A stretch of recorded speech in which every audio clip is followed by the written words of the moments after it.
Hi. So, um, in this video, I'm going to be going through my experience going to my first, Yu-Gi-Oh! Tournament type thing. Uh, it was not an official Konami, uh, hosted event. It was just, a Yu-Gi-Oh! Event at a local card shop where I played the card game with people. And I didn't go there expecting to win. Here is my deck list. Yeah, no one's winning with this. But, um, I wanted to go and just have fun, meet people, uh, you know, stuff like that. Maybe get some advice on how to better improve my deck. Which obviously, as you saw, no one's gonna win with that. So, uh, I was just sat there. There's like an hour. I sat there an hour before the thing started, and I made a Konami ID because I needed one of those because apparently that's something that you have to do, even if it's just a local thing, not like an official Konami held event. So I was scrambling to get one of these made. So we make a Konami ID. Me and my friend we went together. Make a Konami ID. And then the guy comes over and is like, "Hey, what's your Konami ID?" We both show him our Konami IDs, and he's like, "Okay, yeah, but what's the number?" The shop didn't tell us that we needed a card game network ID, which is different from a Konami ID, which I don't see why. But you need to have a Konami ID in order to get a card game network ID. So surely they should be interchangeable, but apparently they're not. So, this event was going to start in like 5 minutes. Me and my friend had to scramble to find out what to do. Because the guy still didn't tell us that it was a card game network ID. I had to try and find out what that was myself. So it was all way too stressful to begin with. So we finally get it done. We give the card game network ID to the guy, and we just sat around for a good 5 minutes, and then they announced who was playing. No, it was a local card shop, and it was a Yu-Gi-Oh! Event. It was a £5 pay-in. Got an OTS pack. My friend got something decent out of it. I think he got the most valuable he got the most valuable non-ultimate rare card, which that good on him. And then I literally got all 3 of my cards were the cheapest cards in the set. So, yay! I even got an ice barrier token. An ice barrier token. Yeah. But yeah. So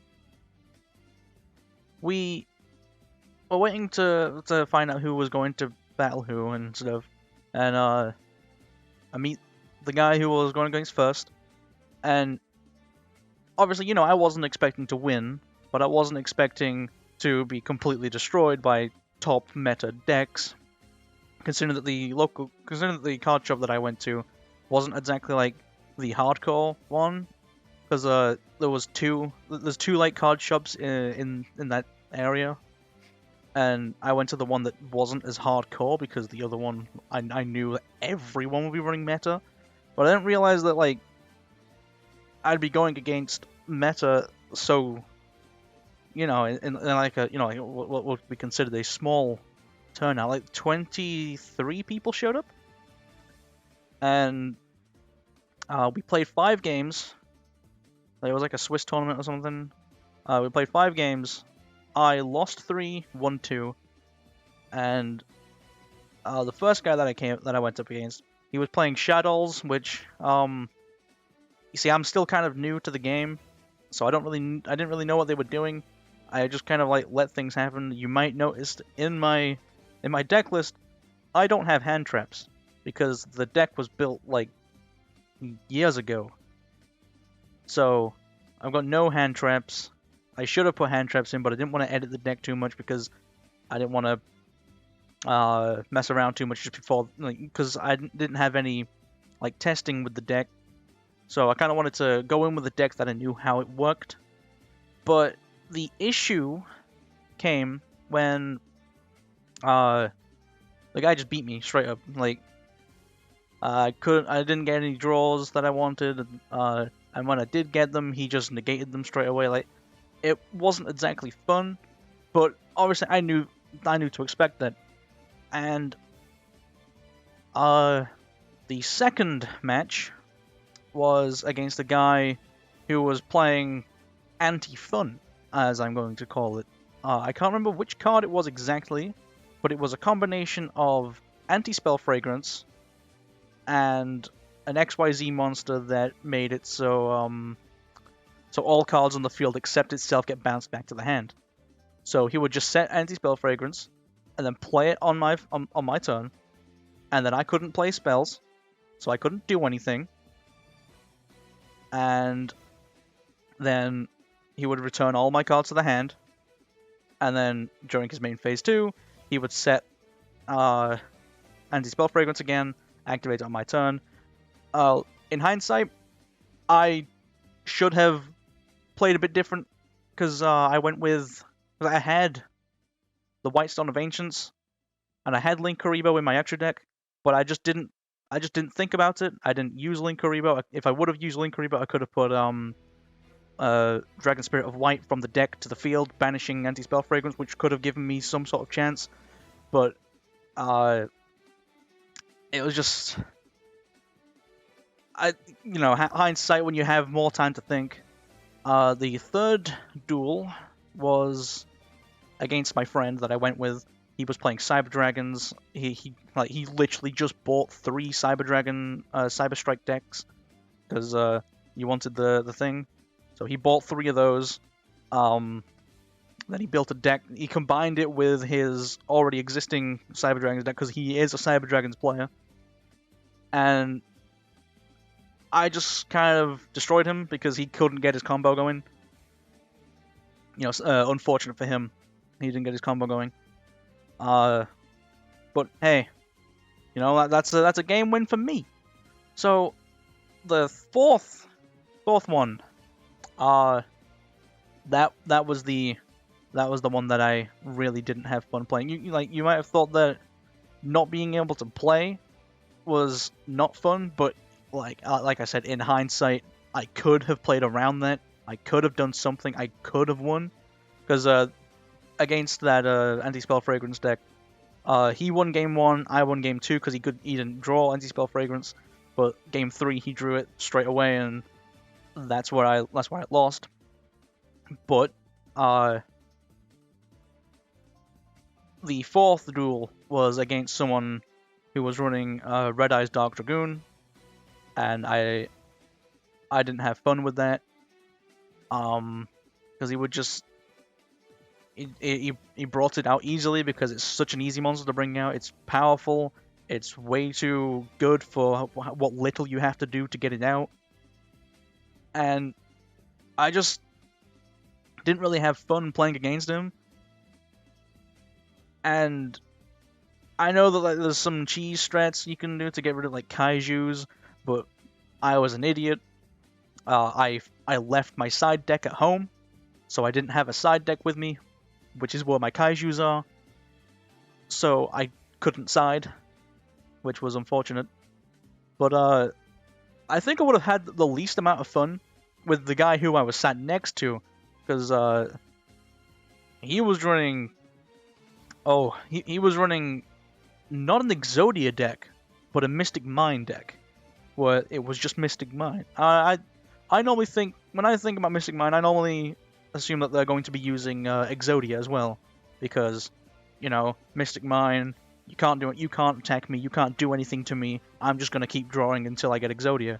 But he wasn't running Exodia. I don't know what exactly he was running, but basically, he had Mystic Mine, and all the cards to get Mystic Mine out on the field, and then when he'd win game 1, he knew that people would side in some stuff to get to help get rid of it, or negate the effects of it, and then he was like, yeah, but I'm just gonna side in this Kaiju monster, which apparently was only printed in Prismatic Gold Rare, which makes it so your hand limit is 3, and then you can't control face-up cards. And I don't, I don't know much about the cards outside of my own deck, but judging from what he said, that sounds really, really unfun. And I've gone through the first 4 duels, against the Shadows, which could have, I really could have done something about that. If I just knew the cards, I might have been able to pull something off. The Anti-Spell Fragrance, which I've already gone through and explained, I could have done something. The Cyber Dragon deck that my friend had, I've already played against my friend a few times. I know his playstyle. I knew how to get around his stuff. So, it was kind of an easy one for me. Although, considering that he just upgraded his deck with the Cyber Strike structure decks that he bought, I was a little bit worried. But after that, I was feeling a bit confident about going against Cyber Dragons, because most people were running Cyber Dragons because the Cyber Strike deck was released that week. So there was a lot of people running Cyber Dragons, and I only played against 2 Cyber Dragons, which is the 5th and final battle duel that I did, which I didn't really like going against this guy. I'm sure that he's a good guy. He seemed like a nice person, but he just looked homeless.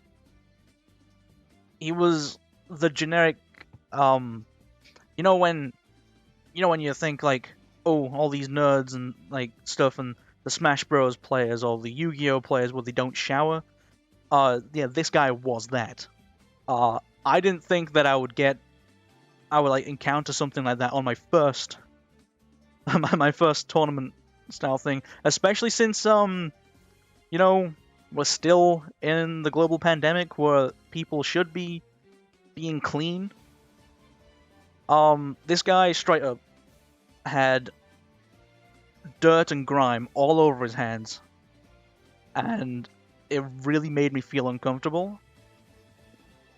So when I got home afterwards, I went through and I disinfected all of my card sleeves. That might have damaged them in the long run, but I needed those things to be disinfected. He was running Cyber Dragons. That's the second Cyber Dragon deck that I went against. And it got to game 3, and time was running pretty low, because we were only limited to 40 minutes for the whole match. So time was running a bit low, and this guy, he used Power Bond to bring out one of his Cyber Dragons, and doubled its attack by 4,000, I believe. And he couldn't destroy my monster by a card effect because it was Chaos Max Dragon.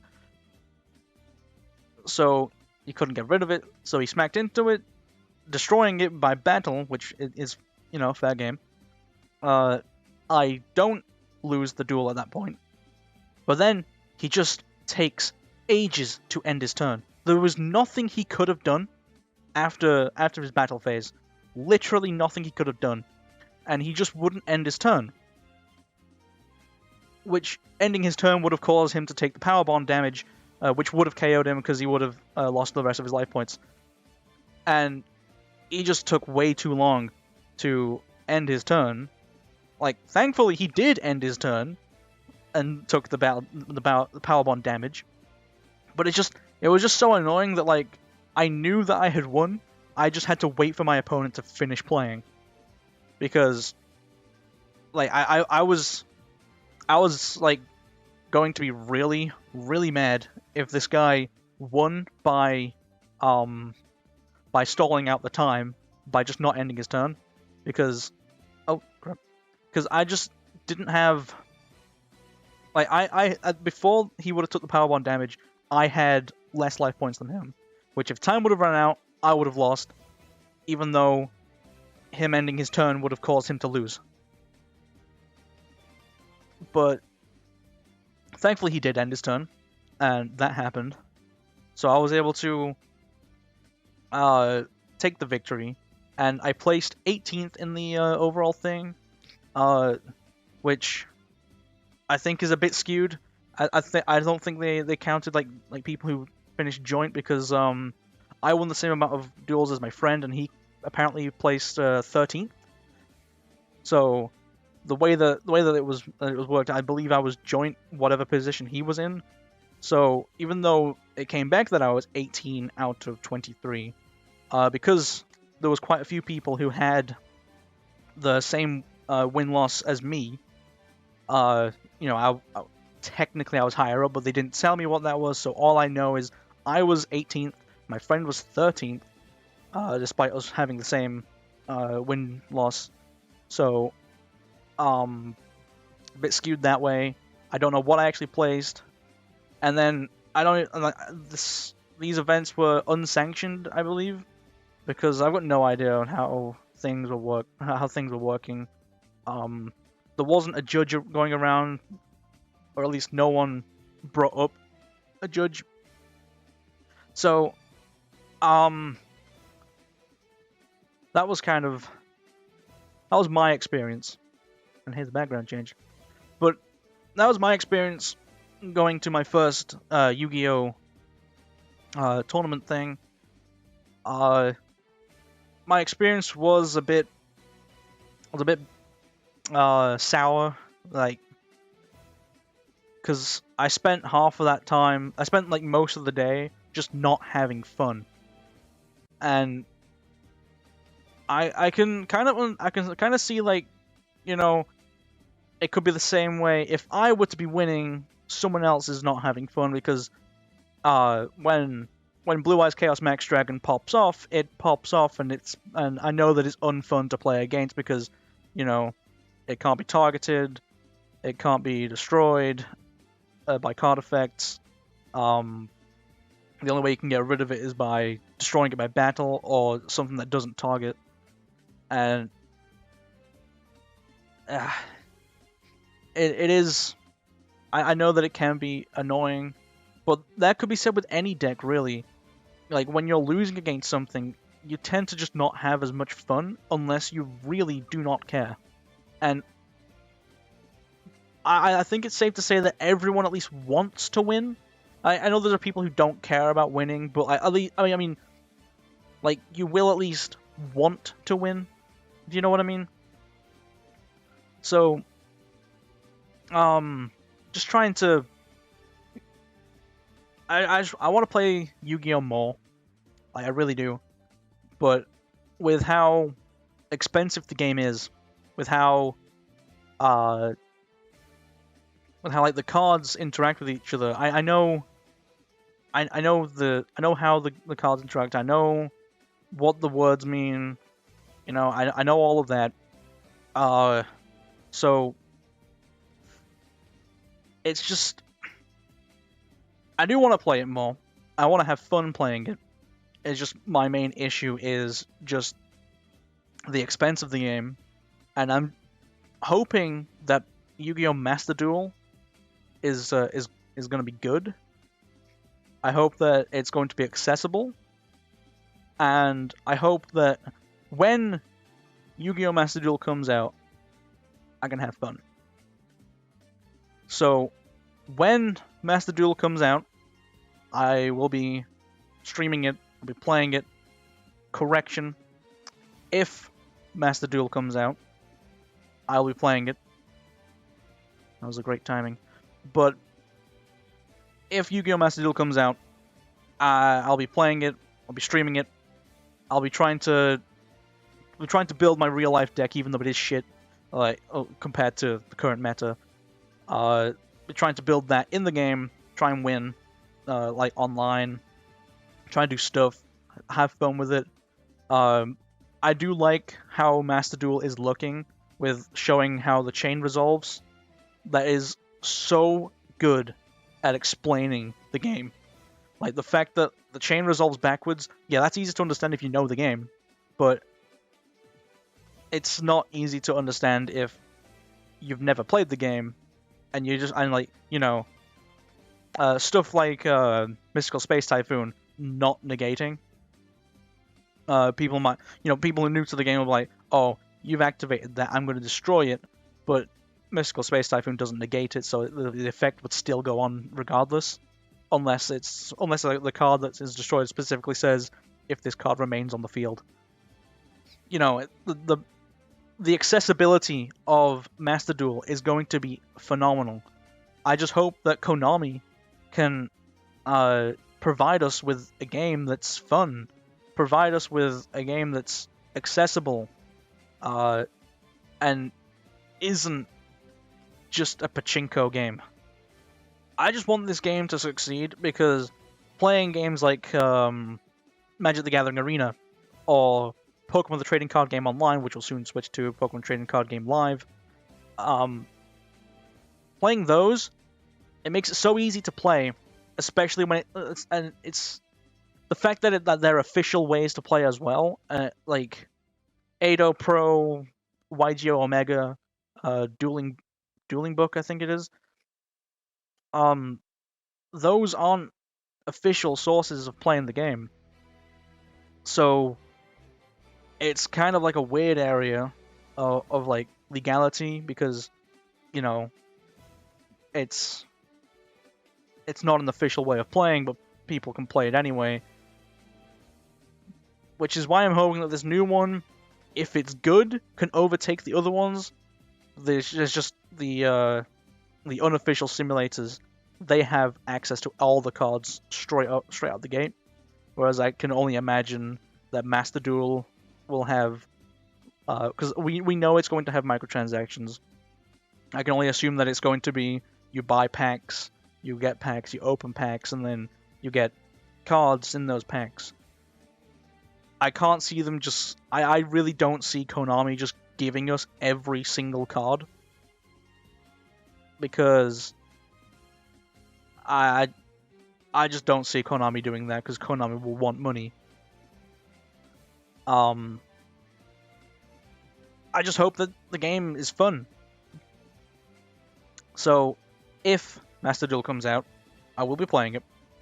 Be trying to have fun with it. And I've just realized that I am just like my brother.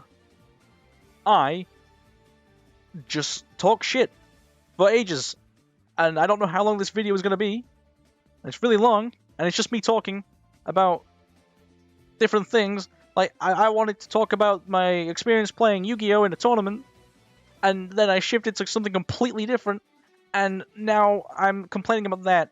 So, I'm just gonna end the video before it gets too ridiculous. So, be sure to stay hydrated. Thank you for watching, and I'll see you guys next time. Goodbye, my friends.